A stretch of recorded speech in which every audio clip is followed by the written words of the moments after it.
Hey everyone, welcome back to A Coder's Journey. I'm so glad you're here for episode number 2. Now, before we get into the weeds today, have you watched the previous video where we set up our foundational solution? If you haven't, you definitely should go back and check that out first.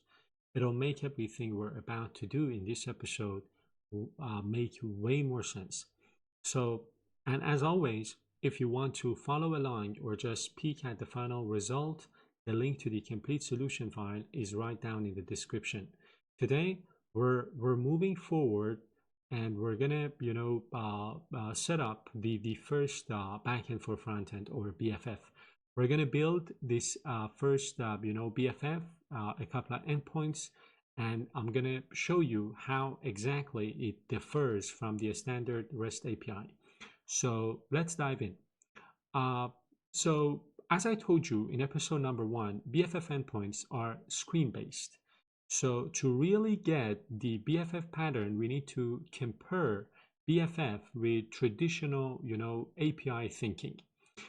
So imagine you're building like a web dashboard for an airline company. The screen that you're developing needs 3 things. So a list of upcoming flights, the number of bookings made today, and the total passenger count. Now, traditional API, mindset, let me put a title here. So traditional API mindset.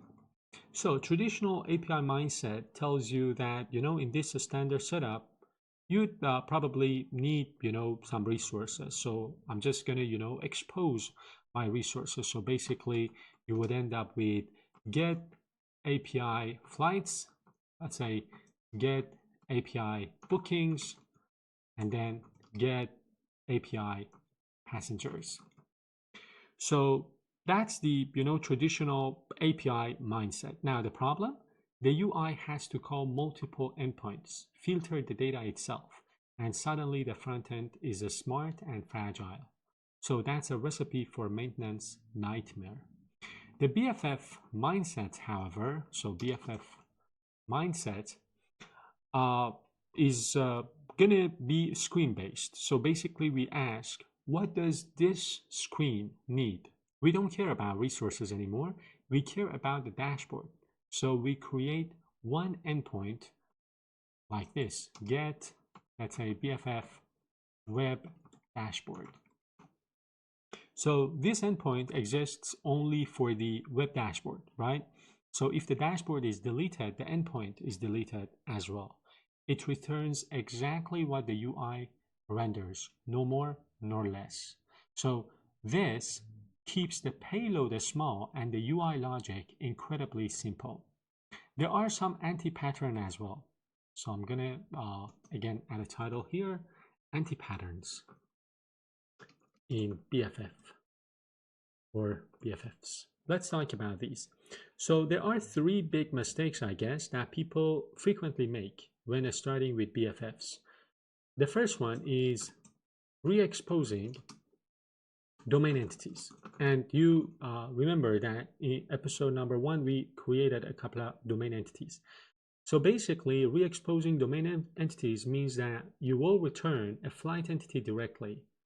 And that's a huge no-no because it couples your UI directly to your domain. And if you rename a property in your database or in your domain, your front end breaks. The next issue is CRUD-based style.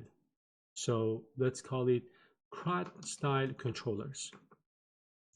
So if your BFF looks like, let's say, get BFF flights, post BFF flights, you haven't built a real BFF. You've just built another generic API. Remember that. And the last one, I would call it wrong DTO ownership.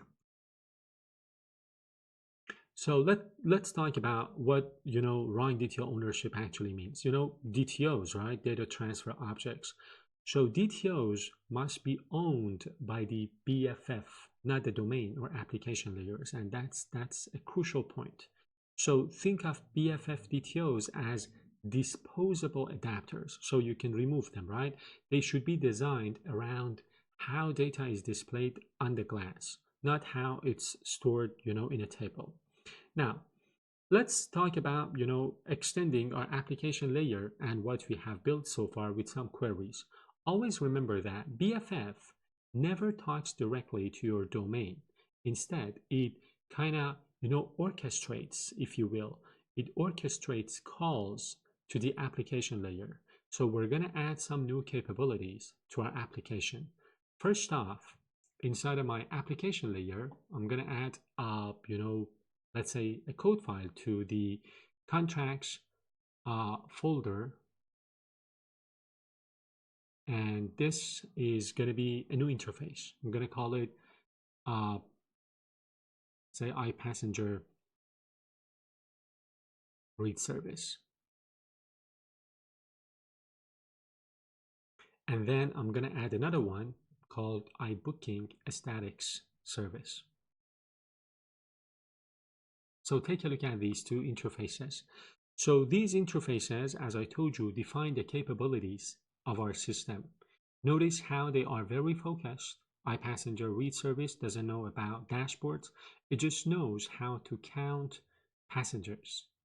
And by placing these in the application layer, we ensure that they remain UI agnostic. So the BFF will later, let's say, glue these together, but the application layer stays clean and reusable for any future clients, like a mobile app or a CLI tool or a web dashboard. I'm going to move this type to its dedicated code file, and I'm going to rename the code file with this one, save everything, and continue. Step number 2 would be to create some fake implementations. So we need some data to play with. I'm going to implement some fake versions of these services in our infrastructure project. So this is the infrastructure project, as you can see, and I'm going to add, a code file here. And then inside of this code file, I'm going to create this fake passenger read service. As I told you in episode number 1, we are working with hard-coded values.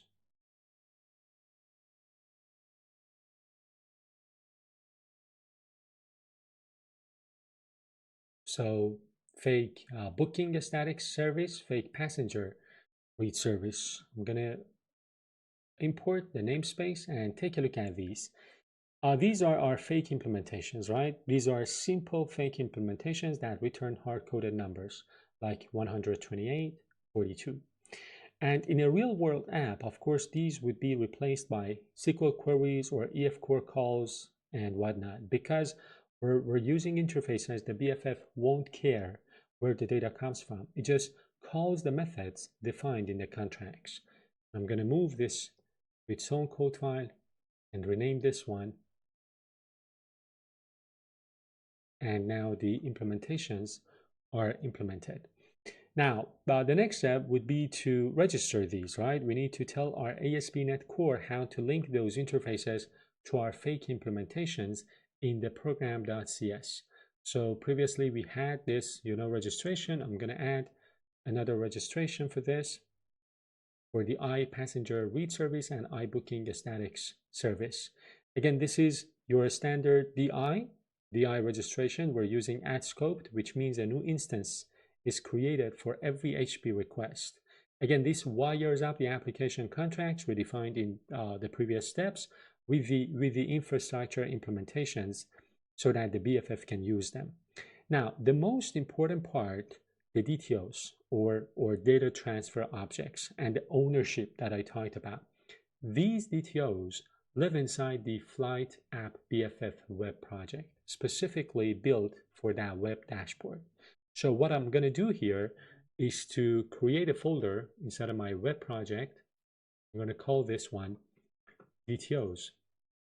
And then inside of this, I'm going to add another subfolder. I'm going to call this dashboard. And here, I'm going to add a code file. I'm going to create my DTO here. Always remember the ownership of the DTOs. DTOs belong in the DTO, right? In the BFFs. So this is the DTO that I need, upcoming flight DTO,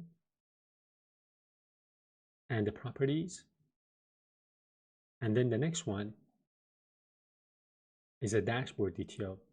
So these classes are, again, simple data buckets. Dashboard DTO is a composed object that contains a list of flights and two integers for our stats, for our statistics. And this, upcoming flight DTO doesn't include any ID or arrival time. Why? Because our specific dashboard screen doesn't need them. By defining these in the BFF, we create, let's say, a firewall. The UI only sees what we want to see, right?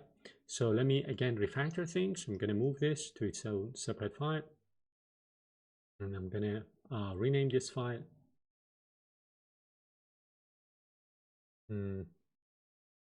So quick actions, rename file, and so on. So now let's build the controller. So the orchestrator.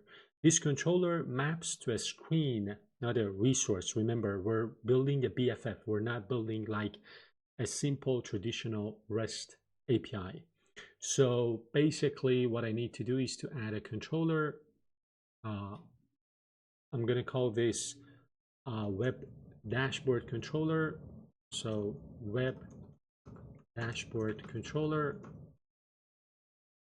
And of course, it's going to be a web API controller, not, a web app controller. We're going to, create this controller. And of course, we need some dependencies on the flight read service, booking statistics service, and passenger read service. We're going to capture these in our, constructor.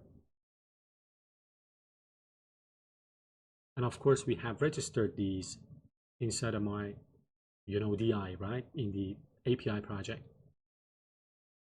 Before we move on, let me quickly add the missing namespaces. And now we want only one single endpoint.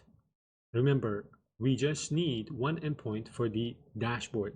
We do not want to, go CRUDA style. We want to only have one single dashboard endpoint. I'm going to call this get.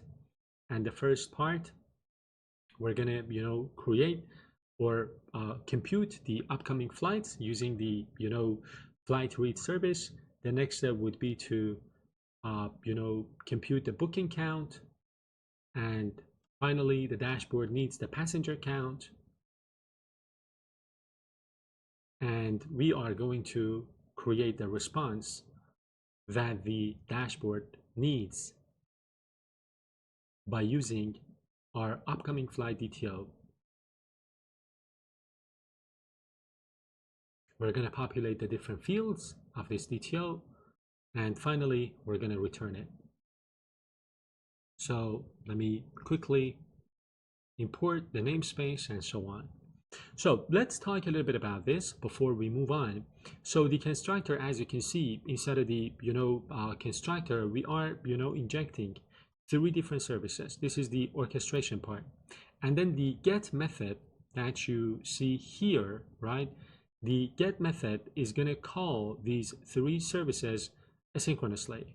And then for the mapping, we take the domain entities like flight and map them into our BFF DTOs, like upcoming flight DTO here.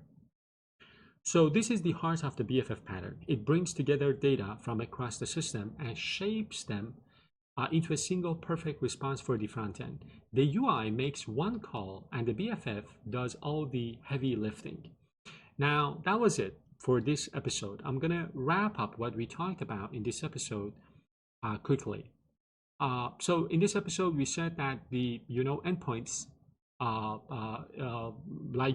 is not, let's say, reusable, and that's a good thing. It's custom tailored for the web dashboard. Domain is never leaked, so the UI only sees DTOs, meaning we can change our database without breaking the front end. And application stays pure, so the application layer doesn't know what a dashboard is. It just provides the data when asked. So you've done it, right? You now have your first real BFF endpoint. You've moved away from generic prod and toward a screen-based design. You've seen how to own your DTOs and keep your domain protected. You should now be able to feel why BFF even exists. So it makes the UI much simpler and easier to maintain. And that was it. If you enjoyed this, please subscribe to the channel, hit that like button, and stay tuned for the next video. Until next time, happy coding. Bye-bye.